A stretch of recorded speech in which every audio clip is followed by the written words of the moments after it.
Hey guys, हम discuss करने वाले हैं लॉरी मेथड को। तो लॉरी मेथड यूज़ होता है एस्टिमेशन प्रोटीन के लिए। सबसे पहले हम बात करते हैं कि प्रोटीन होते क्या।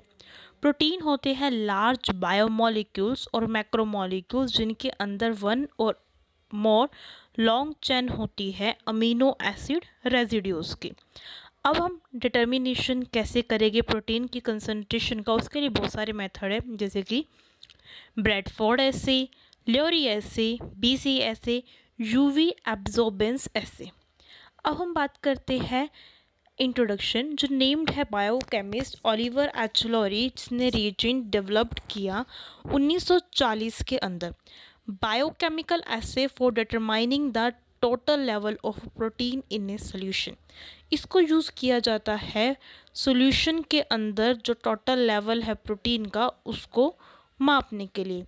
अब हमें पता कैसे लगता है? हमें पता लगता है कलर चेंज हो जाता है सैम्पल सॉल्यूशन का, जो कि एग्जिबिट करता है प्रोटीन की कंसंट्रेशन। और जो लॉरी मेथड है वो प्रोटीन की कंसंट्रेशन के लिए यूज़ किया जाता है सेल फ्री एक्सट्रैक्ट में, क्योंकि इससे हम थोड़ी सी भी क्वांटिटी का जान सकते हैं। इसमें कलर चेंज होता है, क्या होता है, इसके अंदर कॉपर के आयंस लेते हैं। जैसे ही कॉपर के आयंस प्रोटीन से मिलते हैं तो वो प्रोटीन और कॉपर का कॉम्प्लेक्स बनाते हैं, जिसमें हम फॉलिन रिएजेंट डालते हैं एंड ब्लू कलर का कॉम्प्लेक्स फिर बन जाता है। अब हम स्पेक्ट्रोफोटोमीटर का यूज़ करते हैं ब्लू कलर को मेज़र करने के लिए, कितना ब्लू कलर है, और कंसंट्रेशन जो है ब्लू इन द सैंपल मास हमें पता लग जाता है कितनी कंसंट्रेशन है। ज़्यादा ब्लू मतलब ज़्यादा कंसंट्रेशन हमें पता लग जाती है। अब प्रिंसिपल क्या है इसका? इसके अंदर हम यूज़ करते हैं कॉपर का। कॉपर बॉन्ड बनाता है प्रोटीन के पेप्टाइड बॉन्ड के साथ, और वो बनाता है अल्कलाइन कंडीशन में। अब जो मोनोवैलेंट कॉपर आयन है, क्योंकि जो डाईवैलेंट कॉपर है वो प्रोटीन से बॉन्ड बनाएगा और मोनोवैलेंट कॉपर बन जाएगा। अब मोनोवैलेंट कॉपर आयन बनेगा जो रिएक्ट करेगा फॉलिन रिएजेंट से। मोनोवैलेंट कॉपर, क्योंकि प्रोटीन और कॉपर का बॉन्ड बना, और जो प्रोटीन और कॉपर का बॉन्ड बना उसमें कॉपर है मोनोवैलेंट, मतलब कॉपर पे जो चार्ज है वो +1 है। अब ये जो होगा गाइस, जैसे कि जो प्रोटीन होगा सबसे पहले वो कॉपर से रिएक्ट करेगा, और जिस कॉपर से रिएक्ट करेगा, क्योंकि हमने डाला है हमारे सॉल्यूशन में कॉपर सल्फेट, और कॉपर सल्फेट में कॉपर प्रेजेंट होता है डाईवैलेंट, मतलब कॉपर की वैलेंसी होती है 2। जैसे ही कॉपर 2 पॉजिटिव आयन प्रोटीन से रिएक्ट करेगा अल्कलाइन कंडीशन में, तो कॉपर और प्रोटीन का कॉम्प्लेक्स बनेगा। वहाँ पे जो कॉपर होगा वो मोनोवैलेंट होगा, उससे +1 चार्ज होगा। फिर वो फॉलिन रिएजेंट से हम फॉलिन रिएजेंट डालेंगे, उसके बाद बनेगा प्रोटीन कॉम्प्लेक्स। जो ये प्रोटीन कॉम्प्लेक्स बनेगा वो होगा ब्लू कलर का। इससे हमें क्या पता लग जाएगा? प्रोटीन कंसंट्रेशन में पता लगेगा। जो टोटल प्रोटीन कंसंट्रेशन है वो कैसे पता लगेगी? Is exhibited by the color change of the sample solution in proportion to the protein concentration। हम इसको मेज़र कर सकते हैं कैलोरीमेट्रिक टेक्निक से। अब जो एडवांटेज है लोरी मेथड का वो ये है कि जो कलर डेवलपमेंट होता है वो बहुत ही शॉर्ट टाइम के लिए होता है, और कलर इंटेंसिटी कांस्टेंट रहती है रीजनेबल अमाउंट ऑफ टाइम के लिए। जो लॉरी मेथड है कॉमनली यूज मेथड है, हम इसे प्रोटीन की कंसंट्रेशन यूज़ कर सकते हैं। सिंपल, यहाँ पे जो कॉपर है वो कॉपर ने ही कलर चेंजिंग में हेल्प करी है। तो जो पेप्टाइड बॉन्ड होगा पॉलीपेप्टाइड चैन का, वो रिएक्ट करेगा कॉपर सल्फेट से अल्कलाइन मीडियम में। जैसे कि हम इसको अल्कलाइन मीडियम प्रोवाइड करेंगे, चाहे सोडियम कार्बोनेट डाल के, और वो हमें देगा ब्लू कलर का कॉम्प्लेक्स। इसके अलावा जो ट्रायोसिन और ट्रिप्टोफैन है रेजिड्यू, जो प्रोटीन की रिडक्शन करते हैं। Phosphomolybdate and phosphotungsten components of Folin reagent, जो फॉलिन रिएजेंट में जो कंपोनेंट्स है फॉस्फोटंगस्टन एंड फॉस्फोमोलिब्डेनेट, वो देते हैं ब्लूइश कलर, जो कॉम्प्लेक्स है वो प्रोवाइड करते हैं। गाइस, इसमें क्या होगा, 2 केमिकल रिएक्शन हमें जो हमने पढ़ी उसको डिस्कस दोबारा से कर लेते हैं कि फर्स्ट रिएक्शन क्या होगी, रिडक्शन होगी कॉपर आयंस की अल्कलाइन कंडीशन में, एक कॉम्प्लेक्स बनेगा पेप्टाइड बॉन्ड के साथ।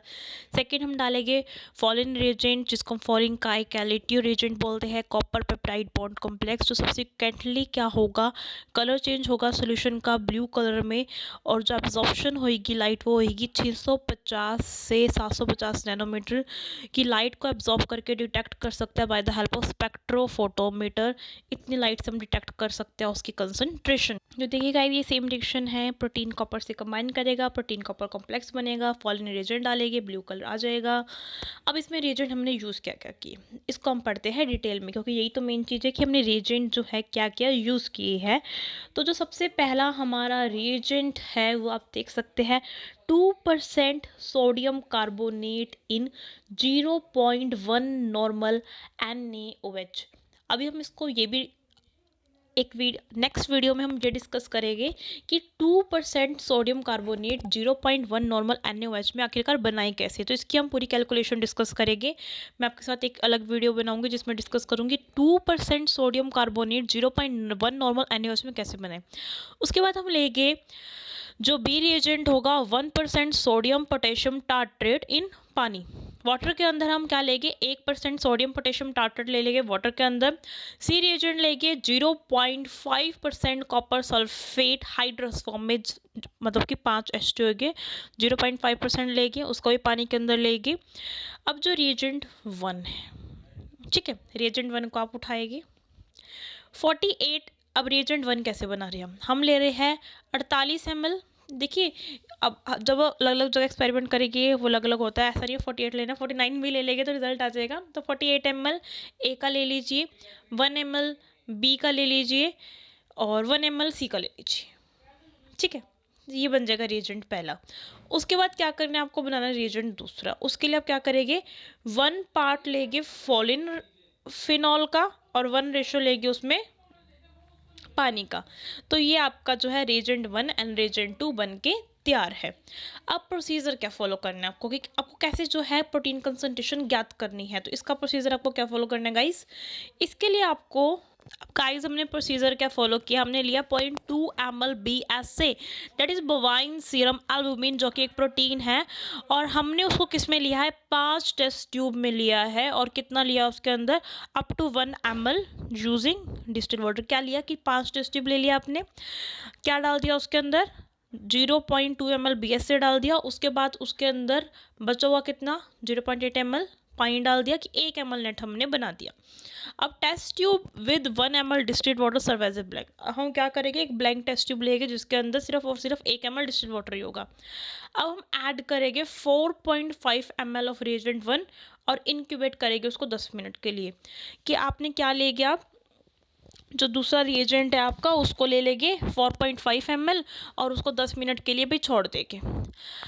इंक्यूबेशन करने के बाद 0.5 ml रिएजेंट 2 डालेंगे, इसको 30 मिनट के लिए रख देंगे। उसके बाद आप एब्जॉर्बेंस रखेंगे 660 नैनोमीटर पे और अपना प्लॉट जो है उसको ड्रॉ करेंगे। इसमें आपको एस्टिमेशन क्या करना है, एस्टिमेट करना है amount of protein present in the given sample from the standard graph, कि जो भी जितने भी मात्रा में प्रोटीन प्रेजेंट है आपके ग्राफ में कितना प्रेजेंट है उसको प्लॉट करना है, ठीक है। आपका काम हो गया। अब हम बात करते हैं कमियां की, कि इस मेथड में क्या क्या कमियां। सबसे पहले तो sensitive to pH changes and therefore pH of acid solution should be maintained at 10 to 10.5। इसका जो ये सेंसिटिव है बहुत ही ज़्यादा पीएच चेंजेस से, कि हल्का सा ही पीएच चेंज हुआ रिजल्ट गलत आएगा। सो डैट हमें इसके अंदर बफर भी यूज़ करना पड़ता है, फॉस्फेट बफर 0.1 ml और पीएच लगभग इसको थोड़ा मेंटेन करके रखना पड़ेगा। और सेंसिटिव है लो कंसंट्रेशन ऑफ प्रोटीन पे, ऐसा नहीं कि आप थोड़ी सी कंसंट्रेशन प्रोटीन का लेके आपको रिजल्ट मिल जाएगा। कंसंट्रेशन होनी चाहिए प्रोटीन की 0.10 to 2 मिलीग्राम ऑफ प्रोटीन पर ml, कम से कम इतना प्रोटीन होना चाहिए अगर आपको रिजल्ट अच्छा चाहिए तो ये हमने बात करी लिमिटेशन की। हम ग्राफ की बात कर लेते हैं। जो ग्राफ होता है अब देखिए वो आपके बनाने का तरीका, अगर आप एक्स एक्सिस पे ले लीजिए कंसंट्रेशन, ठीक है, माइक्रोग्राम पर ml में, और अब्जॉर्बेंस ले लीजिए नैनोमीटर के अंदर, तो आप ये चीज़ देखेंगे कंसंट्रेशन बढ़ेगी तो अब्जॉर्बेंस भी बढ़ेगी, मतलब एक लीनियर ग्राफ इनका ड्रॉ होना चाहिए। तो गाइज ये हमने पढ़ लिया लॉरी मेथड प्रोटीन एस्टिमेशन का, एक बहुत ही अच्छा मेथड है ये। Thank you, bye bye.